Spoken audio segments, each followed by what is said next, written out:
Hey everybody, welcome to another episode of Think Your Way to an Epic Life. And today I have a brother from another mother on. I have checked him out pretty thoroughly, and so far I haven't found one thing that we disagree on. Maybe we'll find something to make it a little bit more interesting as we get going. Ed is a leadership guru. He's a speaker. He has written a book that is really fun. I'm enjoying it. I haven't finished it yet, but I am really enjoying it.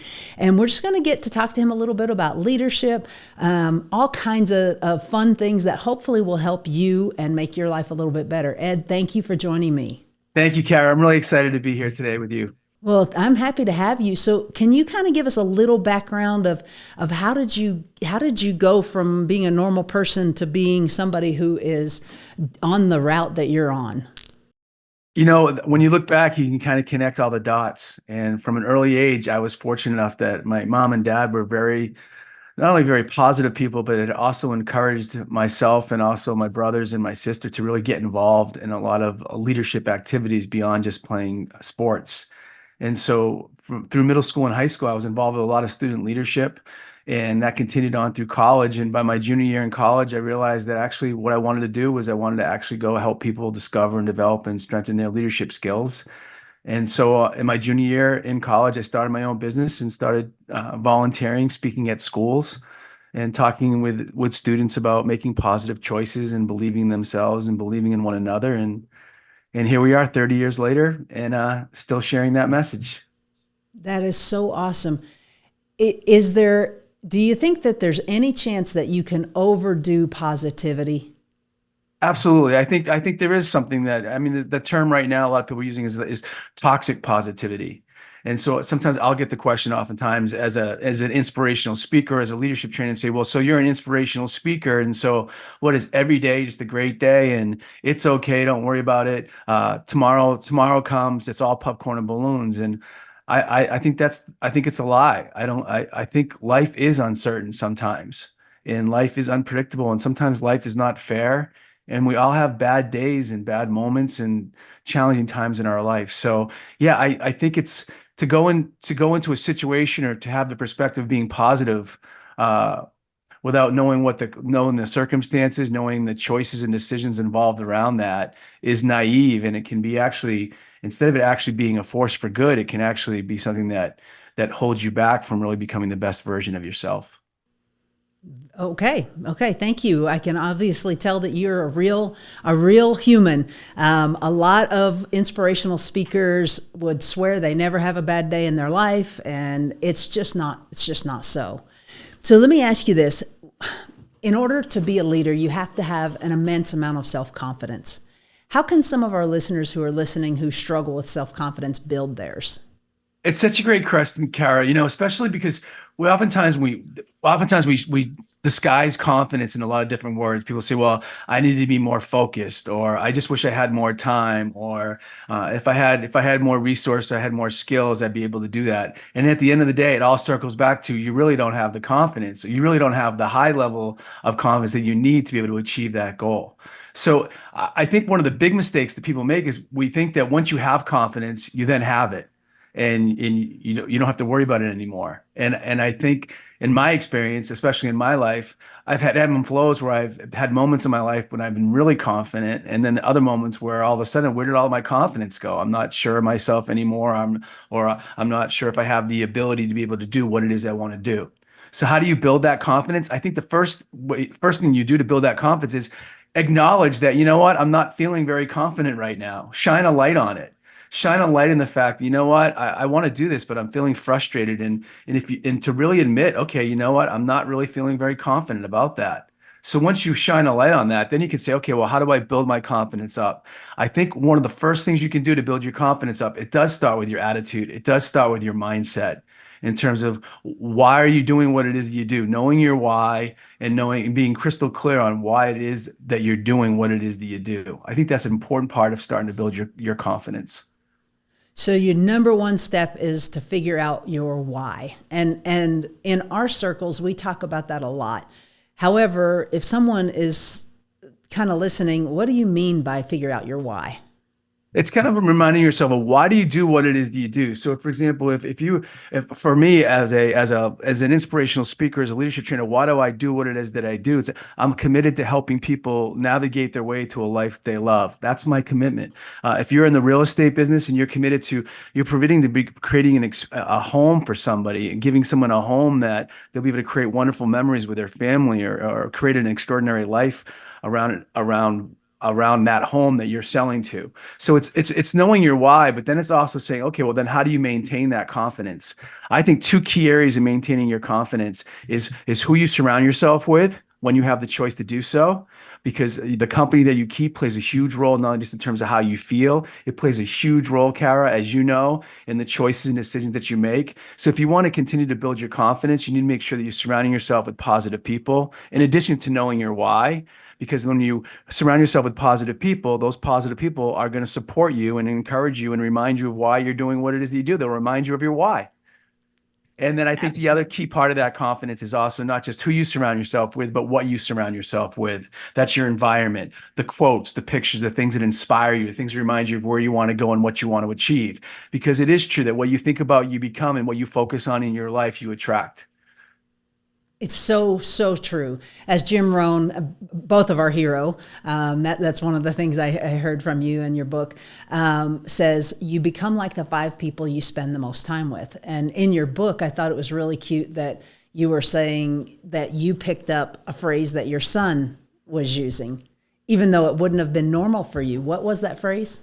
Yeah, it's like it's so what's so easy is that when we get caught into the languaging of what other people around us are using, and we don't even realize that we get influenced by that languaging. And so for us with our teenagers, it was 20, it's like, hey, how are you doing today? Are you ready to go? And they'll be like, yep, 24/7, or for sure. I'm like, did you have a great day today? For sure. Or, hey, what's up, Chief? Like all these different names. And then the next thing you know, someone asks me, hey, you having a great day today? And I'll be like, yeah, for sure. Or, yeah, 24/7. And you start using the slang and you start using languaging that you don't even realize that you're being influenced by that. I think that's another part, Kara, of us maintaining our confidence and building our confidence is being aware not only of who we surround ourselves with and what we surround ourselves with, but we also need to be aware of the language that we use, because our words do create our reality. And our language can be influenced by what we're listening to and the conversation that we're participating in. So, Ed, one of the things that you stress a lot is gratitude. How do you create gratitude in your life?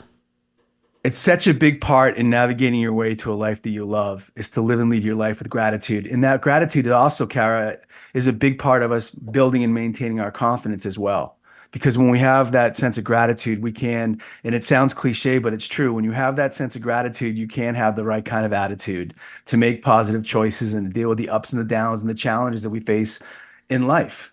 And so, two big things I think you can do every day to be able to practice that daily sense of gratitude. One is, I think having a gratitude journal is something that's a great form of practice of taking the time to write down the things you're grateful for, what you appreciate that's going on in your life. I think another thing is just asking yourself a question either in the morning or in the night of, what are five things that I'm grateful for about today? And sometimes there'll be small things, sometimes there'll be big things, but it reframes the day and it sets you up to win the next one. Very cool. So, is it important that you think about what you're grateful for today, not just what you're grateful for in general? I think that's a great point, Kara, because if you don't ask yourself, what am I grateful for about today, then it can be just become more general and you're using the same things. And we've talked about this before, right, Kara? Where if you're just talking about what are you grateful for in your life, then it can get repetitive and you're just saying the same things over and over again. Well, if you put it on the 24-hour period, it becomes a lot more clear, a lot more specific. Brings it to you.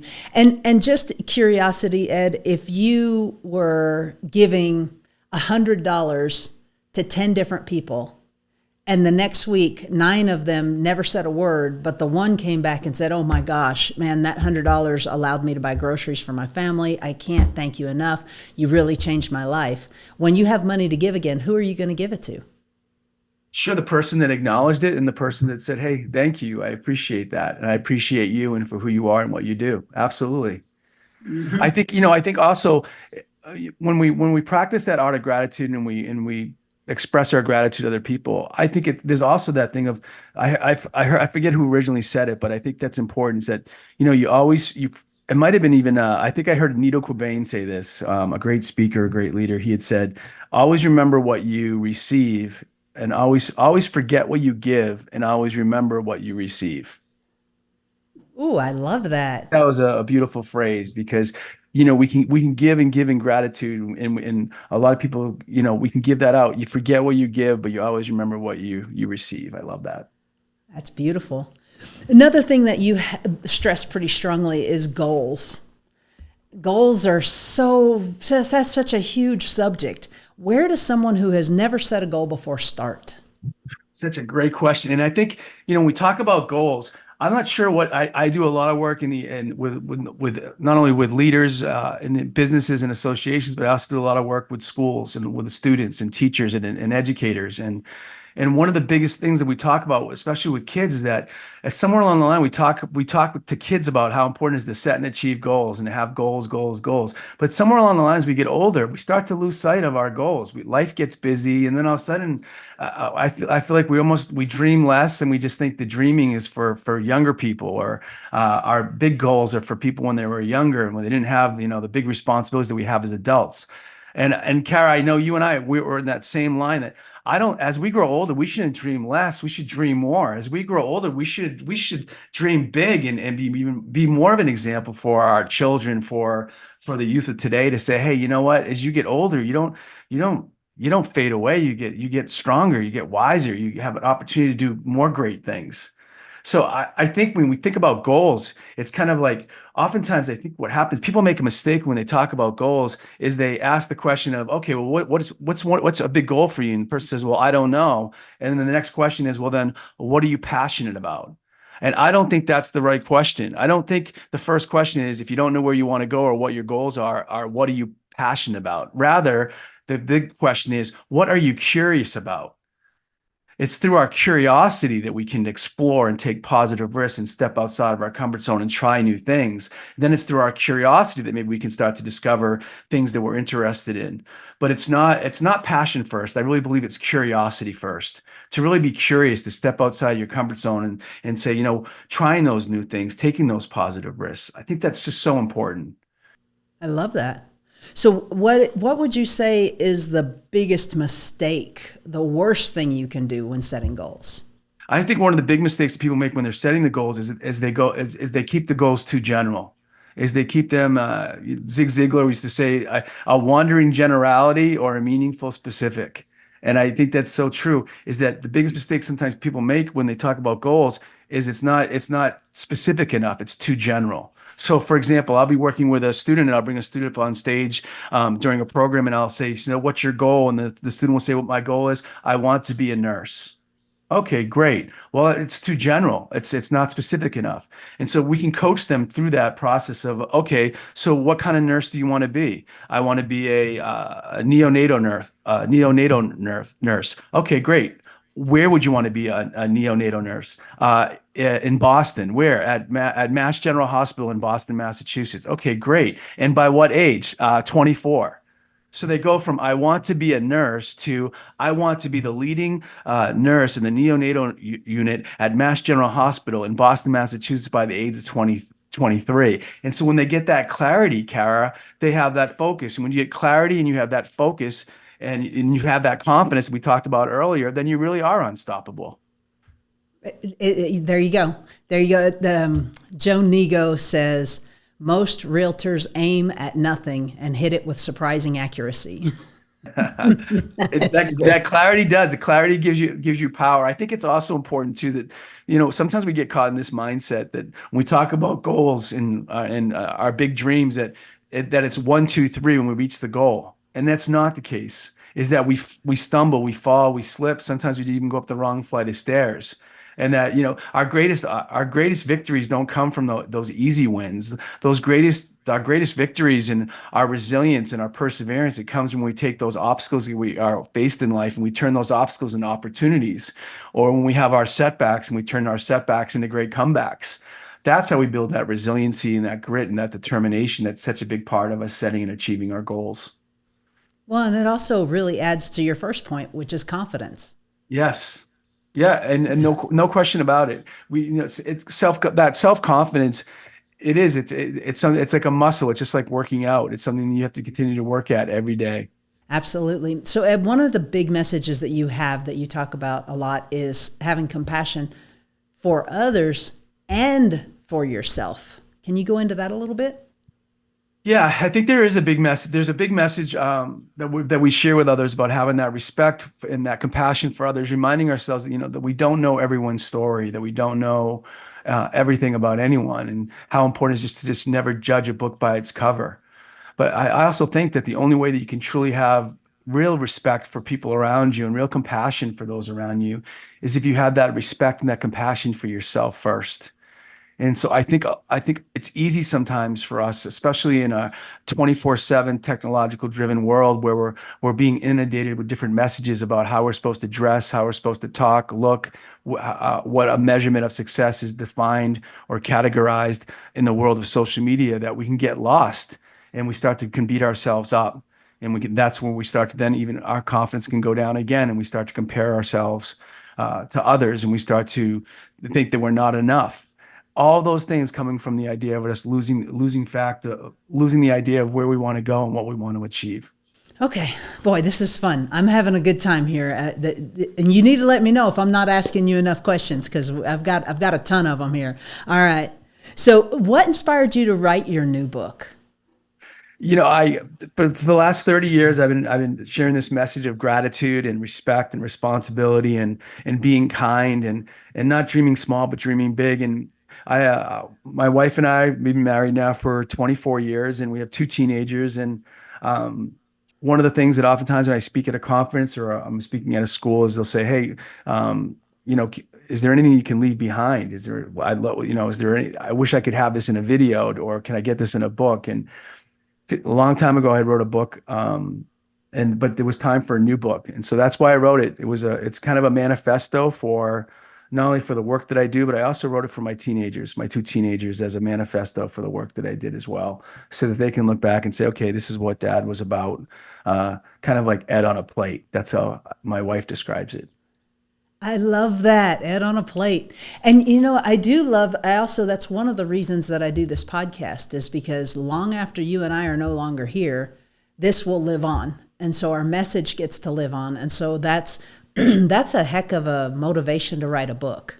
Yeah, it's definitely it's a legacy piece, and it's kind of like if you wanted to leave a message behind to those that you love, what would you say? And why not put it out there? Yeah. And they'll be, I'm sorry to say, this is human nature. They'll be so much more interested in what you have to say when you're no longer here. just it's just a shame, but it is true. So kindness comes up a lot. What is kindness? I think it goes back to what we just said too about, being kind to others. You first of all need to be kind to yourself. And that goes back to even, how do you talk to yourself? How do you treat yourself? Um, all that self-care is so important. And as we're kind to ourselves, being kind to others it goes back to the common courtesy, even a please and a thank you and a hello and a smile. Just those small little acts of kindness, it does carry a long way. And when you practice that and you start to act that way, then you start to feel that way. When you start to give that kindness, then you start to receive that back. I do believe in that philosophy that what you give out comes back. Maybe not always in the time and the shape and the form that we expect it, but what we give out does come back. It's a fact, and something that I think is highly overlooked is you call it kindness. Some people might call it manners. I was watching a master class, and this lady was incredibly successful, incredibly. Good Morning America, sportscaster, all incredible. And her brothers and sisters were also very successful. There were four of them. And they grew up with very blue collar parents. And one day she was talking to her parents and she said, "Mom, why do you think that all four of us turned out so well?" And her mom said, "Because we taught you manners, baby." I love it. It goes a long, long way, and people don't, especially today, it's gotten to where it's very rare. And so please, thank you.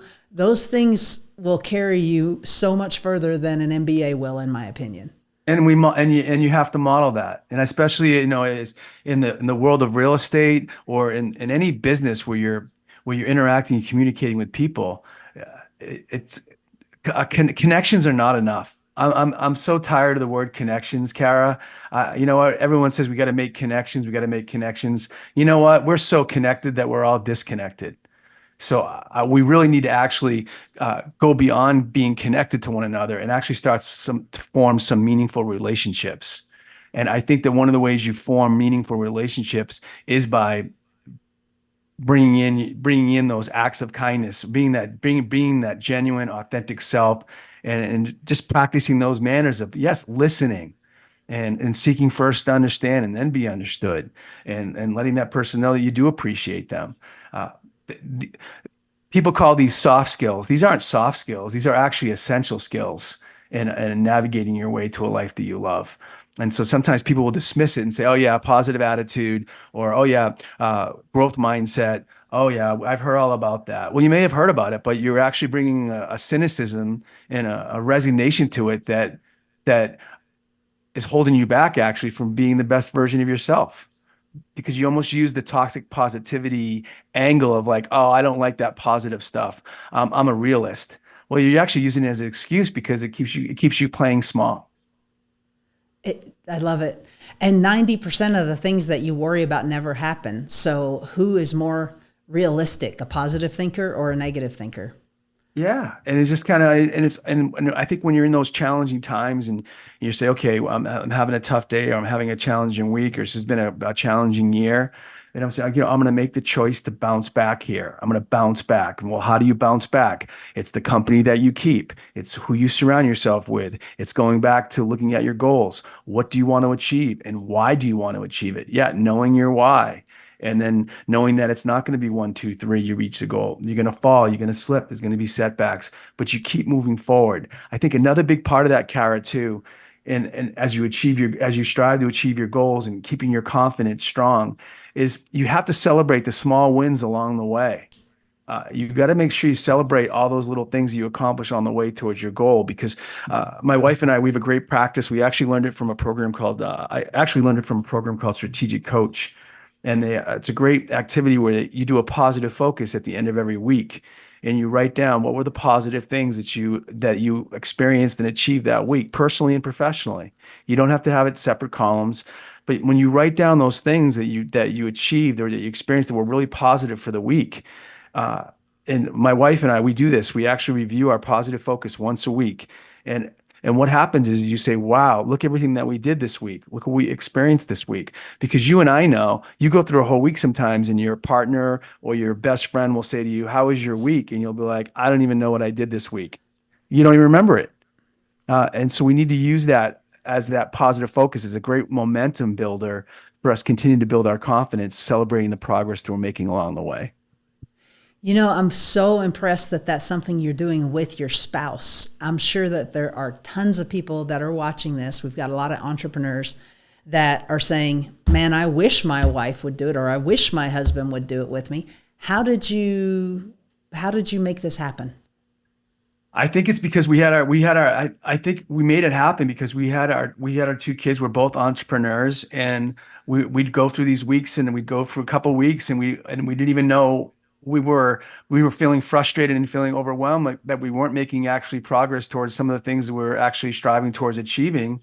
And then we had the coaching to have someone to say, "Wait a minute, you're beating yourselves up. You guys are being way too hard on yourself, because look how much progress you are making, and look at all the things you are doing and accomplishing." And as achievers and as entrepreneurs, people that are listening to this episode, you have a tendency to almost dismiss your victories. You like, next, next, next. Okay, sold one house. Next, sold 20 houses. Next, and then you're like, well, we're not celebrating those milestones along the way, and you're missing out on the journey because you're so focused on the goal. And it's another cliche, but it's true.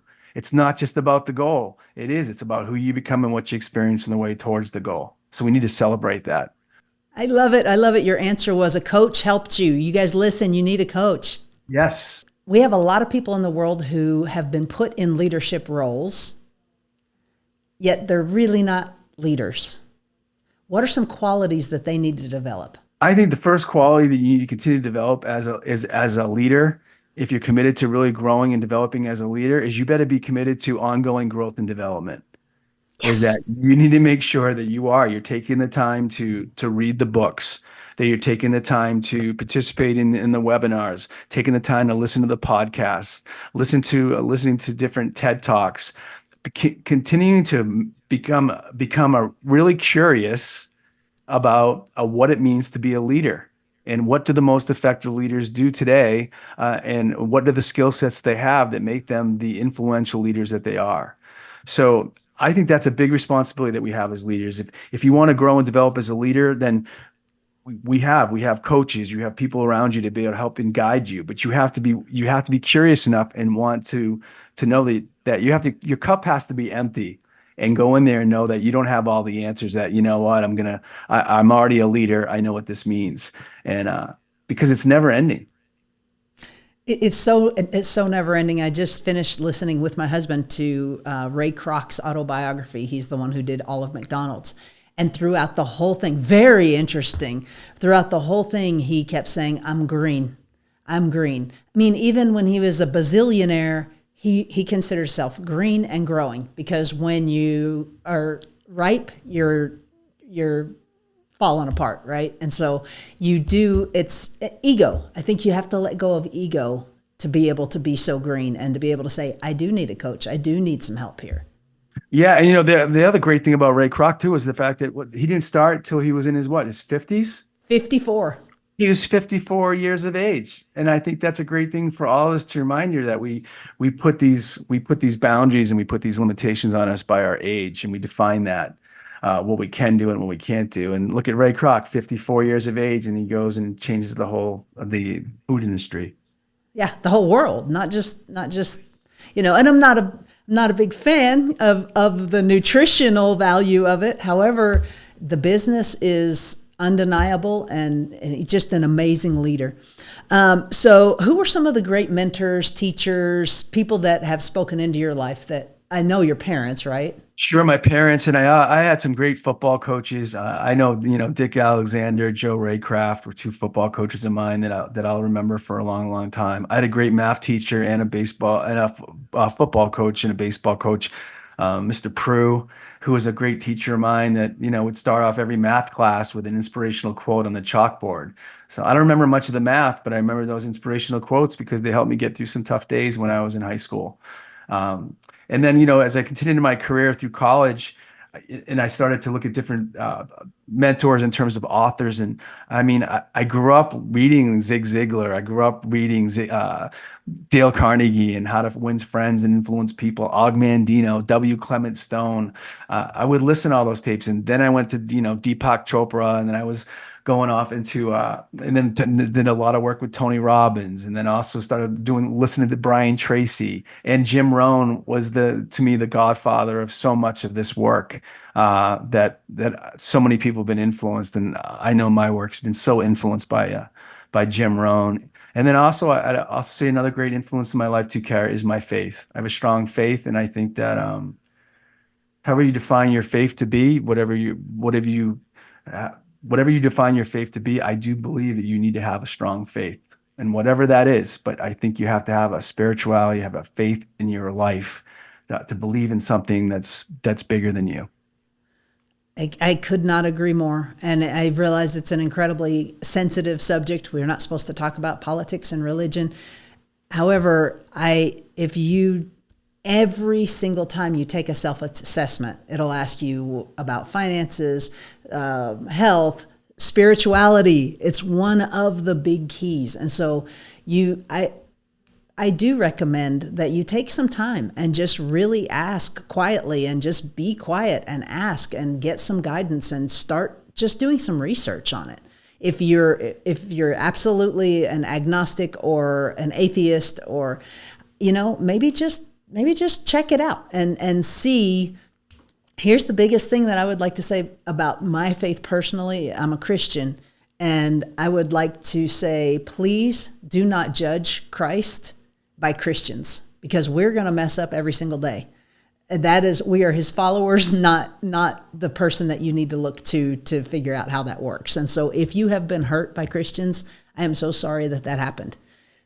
They're not the end all be all, and maybe they're not actually Christians. I think when you look at when you talk about building your confidence and how do you navigate your way to a life that you love, when you do the research and you read the books, you find that people that the majority of people who produce extraordinary results in their life have an incredibly strong faith in something, in a higher power, whatever.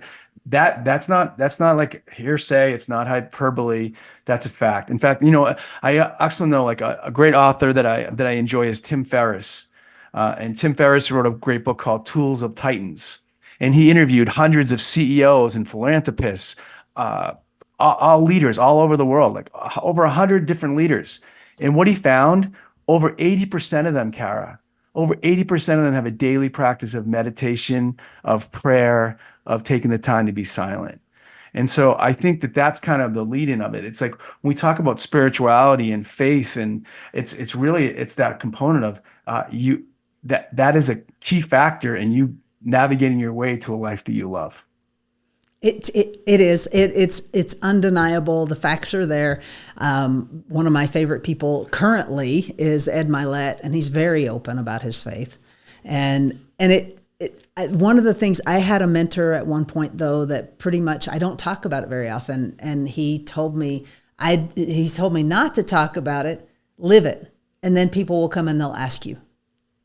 I love that. I think that's great. I think that's the difference between knowing the difference between spirituality and religion. I think sometimes religion can be the business part of religion, but spirituality is there's a sacredness to that I think is that everybody is searching for in their own way.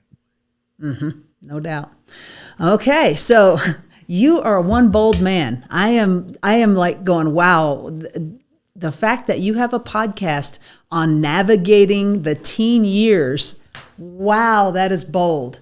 Parents navigating the teen years, and we started that. I started that podcast almost 4 years ago, and it's been an incredible journey because being able to interview experts and authors and psychologists to really help parents navigate the issues that teenagers are facing today, from social media to relationships to what it's like to be a teenager in today's world is really tough to navigate.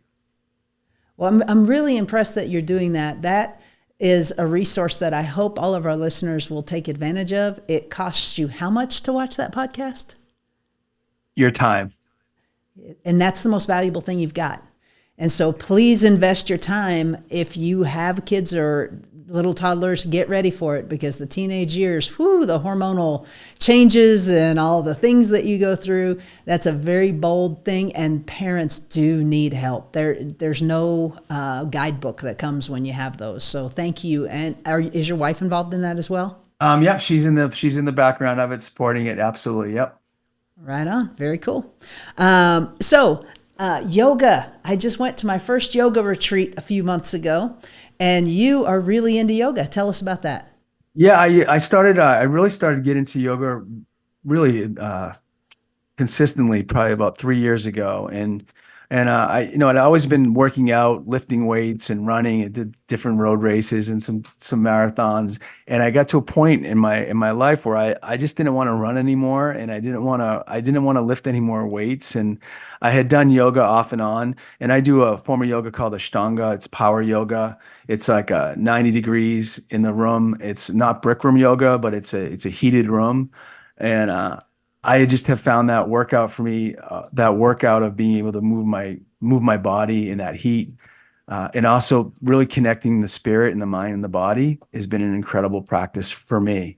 And I know people get that through their running and through their biking and through their workouts. But for me at this stage in my life, yoga has just helped me really just take my health to another level and help me really kind of align my connection between the spirit and your mind and your body, which I think is so important for us being able to be the best version of ourselves. Absolutely. And stretching is very important. David Goggins, David Goggins, the Navy SEAL. Now, I don't know if you heard this part or not. He was working out obviously like a fiend, and he still does. But he almost thought he was dying. Everyone thought he was dying. They couldn't figure out what was wrong with him, and he had this huge lump. And it turns out it was because he was working out, but he wasn't stretching. Wow. And yeah, and so now that is he just had this big lump, this muscle that had gotten so tightened up that they couldn't figure out what was going on with him. So stretching, yoga, it's very important. So all over, you've got to have balance in all of it. You've got to kind of touch all the different parts and make sure that it's all running. What books, podcasts, what do you recommend? Let's give our folks a list of what do they need to listen to or read. Kara, it's so funny you said that. I just finished a great book by James Nestor, Nestor. It's a best-selling book. Came out a few years ago, but it's called Breath, and it's by James Nestor, and it's the power of our breath and how the majority of people in the world, we don't know how to breathe, that we're not breathing effectively and we're not breathing the right way, which is causing sleep apnea in a lot of cases, which is causing, people, not being able to operate at their optimal level. And so he goes through the whole research in this book about the power of our breath and gives you actually techniques on improving your breathing techniques, which will give you more energy, more clarity, more focus, which is what we're all looking for in our lives, I believe. Awesome. Thank you for the tip. And any last words of advice for our folks? I think just to remember that, we're all on our own journey, and there's no one right way to live your life, that you have to navigate your way to a life that you love. And so as you do that, my advice would be gentle with yourself, give yourself some grace and space, and I would to remind yourself that on this journey, though, you're not alone, that there are people to help you and support you and guide you along the way, if you're just willing to look and have the courage to ask for it. And that could be a podcast, it could be a book, it could just be a great conversation with a friend. But there are people out there that help you and have your back. Absolutely. I don't know if you've experienced this, Ed, but in my climb, I have never had anyone, I've asked people out to lunch or out to dinner or whatever, right? Can I take you out for coffee? People that I just was like, they're giants, and not once has any of them told me no. Yeah, I think when you come from a space of gratitude and you come from your heart, I think that the world says yes to you. Very cool. Ed, I can't thank you enough. This has been very enjoyable. Thanks, Carrie. I really enjoyed it. And to your success and to everything that you're doing and the difference that you're making, I'm just honored to be a part of this conversation. And I think it's awesome, the work that you're doing. So keep making a difference. You as well, my friend. Thank you.